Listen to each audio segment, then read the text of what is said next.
अस्सलाम वालेकुम everyone. First of all let me से कि सरहदें पार होती रहती हैं। अमेरिका भी पहले पाकिस्तान की सरहद पार कर चुका है उसामा बिन लादेन को जब मारा गया था।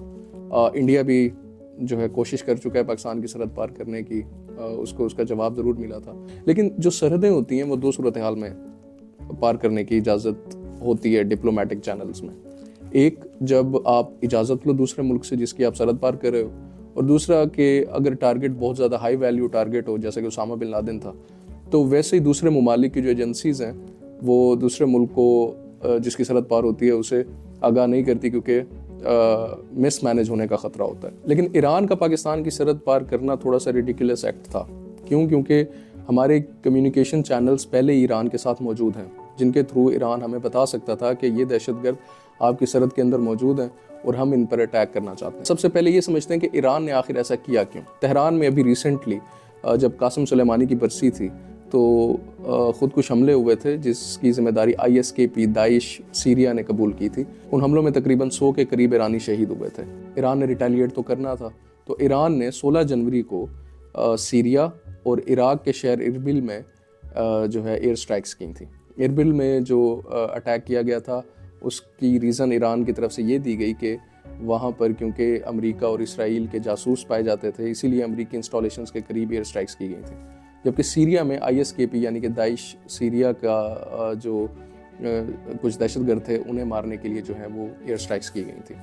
फिर 17 जनवरी को ईरान के सुप्रीम लीडर की ईमा पर पाकिस्तान की सरहद के अंदर पंजगोर के इलाके में एयर स्ट्राइक्स की गई। एयर स्ट्राइक्स यानी कि ड्रोन अटैक्स और कुछ मिसाइल जो थे वो दागे गए, जिनमें रिहायशी मकानों को निशाना बनाया गया। पाकिस्तान तो कहता है कि रिहायशी मकानों को निशाना बनाया गया, जबकि ईरान कहता है कि जो है जैशुल अदल एक ऑर्गेनाइजेशन है उसके कारिंदों के हेड क्वार्टर्स को निशाना बनाया गया पाकिस्तान के अंदर। पाकिस्तान के मुताबिक इन हमलों में जो है 2 बच्चे शहीद हुए हैं और 2 ख़वातीन और 1 बच्ची जो है वो ज़ख्मी हुए हैं। अब उसके रद्दअमल के तौर पर अब क्योंकि ऑब्वियसली ख़बर बाहर निकलना शुरू हो गई, ईरानी जो मीडिया सोर्सेज हैं उन्हीं की तरफ से सबसे पहले ये ख़बर ब्रेक हुई थी। बाद में वो रिमूव कर दी गई, लेकिन तब तक ख़बर फैल चुकी थी। तो पाकिस्तानी फ़ॉरेन ऑफिस की तरफ से भी रद्दअमल आया और कहा गया कि हमारी जो है सॉवरेनिटी को ब्रीच किया गया ईरान की तरफ से, और पाकिस्तान से इजाज़त लिए बग़ैर जो है उन दहशतगर्दों को जो है वो निशाना बनाया गया। दहशतगर्द जो कि ईरान की तरफ से दहशतगर्द थे, हम कहते हैं कि वो सिविलियंस थे। तो पाकिस्तान ने 18 जनवरी की सुबह 4:30 बजे ईरान के अंदर जो है वो एयर स्ट्राइक्स की हैं, जिसमें पाकिस्तान के जो फ़ॉरेन ऑफिस है उसके मुताबिक BLF और BLA के दहशतगर्दों को निशाना बनाया गया।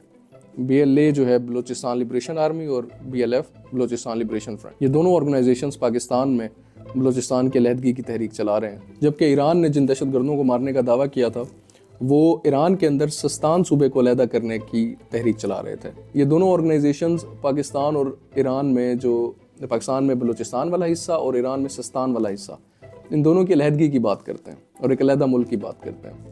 तो ईरान का ये एक्ट रिडिकुलस एक्ट इसीलिए था क्योंकि दोनों तरफ ऐसे दहशतगर्दों को मारने की बात हो रही है जो दोनों मुल्कों से अलहदगी चाहते हैं। तो अगर मकसद सेम था तो ईरान ने पाकिस्तानी सिक्योरिटी एजेंसीज को बाईपास करके ये अटैक्स क्यों किए? इसीलिए पाकिस्तान की तरफ से ईरान के इस इकदाम को रिडिकुलस कहा जा रहा है। अब ईरान की लॉजिक को समझने की कोशिश करते हैं।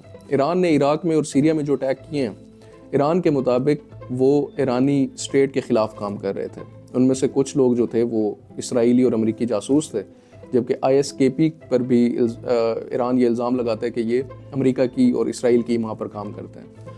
और क्योंकि ईरान में मेजॉरिटी शिया और ISKP और जो जैशुल अदल थे ये सुन्नी मिलिटेंट ग्रुप्स थे, तो वो एक मजहबी एंगल भी है इसमें।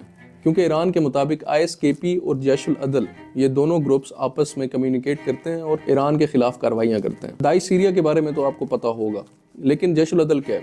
जैशुल अदल एक मिलिटेंट ग्रुप है जो कि ईरान में सूबा सिस्तान की अलहदगी चाहता है ईरान से। ईरान की सिक्योरिटी फोर्सेस पर भी वो काफ़ी दफ़ा अटैक कर चुके हैं। ईरान के मुताबिक ये ग्रुप्स जो हैं वो ईरान को डिस्टेबलाइज करना चाहते हैं। जैशुल अदल जो है वो असल में जिंदुल्ला का एक ज़ेली गिरोह है। जिंदुल्ला का जो सरबराह था अब्दुल मालिक रेगी, उसे ईरान ने बहुत पहले ही फांसी पर लटका दिया था, लेकिन उसके बाद से जैशुल अदल जो है उसकी कार्रवाइयों में इजाफा हो गया था। और ईरान के मुताबिक जैशुल अदल की जो सेफ हेवन्स हैं वो अफ़गानिस्तान और पाकिस्तान में। यहाँ पर एक बात पर गौर करना ज़रूरी है।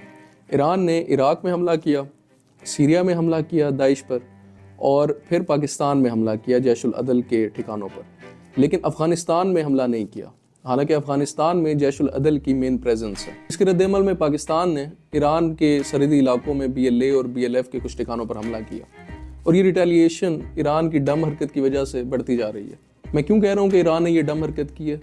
پاکستان واحد ملک ہے جو انٹرنیشنلی ایران کو سپورٹ کرتا ہے کہ ایران پر سینکشنز نہیں ہونی چاہیے۔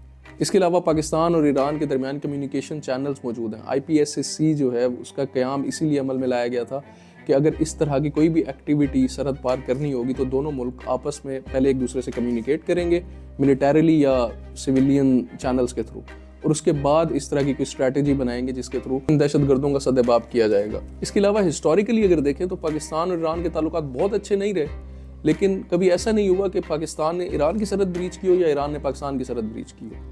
اور آپ دہشت گردوں کی فیملیز کو مارنے کے لیے اگر سرحدیں بریچ کر رہے ہیں تو ڈم حرکت ہے یہ تھوڑی سی۔ اس کے علاوہ ایک اور چیز یہ ہے کہ یہ جو تنظیمیں ہیں BLA BLF یا جیش العدل، یہ تنظیمیں پاکستان اور ایران دونوں ملکوں میں جو ہے وہ اینٹی اسٹیٹ شمار ہوتی ہیں، کیونکہ جیش العدل جو ہے وہ سستان کا علاقہ ایران سے علیحدہ کروانا چاہتی ہے، اور BLA BLF جو ہیں یہ کافی عرصے سے پاکستان میں دہشت گردی کی کارروائیاں کر رہی ہیں۔ دونوں ملک یہ چاہتے ہیں کہ ان تنظیموں کو ختم کیا جائے، تو ایران کی طرف سے یہ حرکت کرنا کہ پاکستان کی جو سیکیورٹی ہے اسے بریچ کر کے پاکستان کے اندر حملہ کرنا، اس لیے بھی ڈم حرکت ہے کیونکہ دونوں کا مقصد ایک ہی ہے، ان تنظیموں کو ختم کرنا۔ اور آخری بات یہ کہ جب انڈیا نے ہماری ایئر سپیس بریچ کی تھی تو اس وقت جو ملٹری آپریشنز کے DG تھے وہ عاصم منیر تھے، اور اس وقت جب ایران نے ہماری ایئر سپیس بریچ کی ہے تو آرمی چیف جو ہے وہ عاصم منیر ہے، تو ایران کو بھی رسپانس اسی طرح کا ملنا تھا جیسا کہ انڈیا کو ملا تھا۔